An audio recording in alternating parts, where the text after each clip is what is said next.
అవతార పురుషులు మహిమలు ప్రదర్శిస్తారు కానీ వారి ఉద్దేశం అది కాదు. ఈ రకంగానైనా కొంతమంది అక్కడ నమ్మకంతో చేరితే వారికి ఏదో జ్ఞానబోధ చేద్దాం, అప్పుడు ఈ మహిమల మీద మాయల మీద ఆధారపడరు, ఆత్మశక్తిని గ్రహిస్తారనే తాపత్రయం ఆ గురువులకు ఉంటుంది.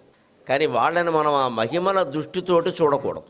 ఎంతసేపు మా ఇంట్లో ఇది జరిగింది అది జరిగింది, మీ ఇంట్లో ఏం జరగలేదా అని అవతల వాళ్ళు ఏదో పాపాత్మల కింద మాట్లాడకూడదు. ఆ మర్నాడు ఏం చేస్తారంటే వాళ్ళ ఇంట్లోనూ ఏదో జరిగిందని చెబుతారు, లేదా పాపాత్ములు అవుతారు. ఇప్పుడు అంతకంటే ఉంది. వెనకడ శ్రీశైలం యాత్ర కడితే ఆ తీసుకెళ్ళిన పెద్ద ఆయన్ని అందరూ అడుగుతున్నారట, అదేదో దివ్యజ్యోతి కనపడుతుందంటారు, అదేదో దివ్యజ్యోతి కనపడుతుందంటారంటే పుణ్యాత్ములకే కనపడుతుందని చెప్పాడు ఆయన.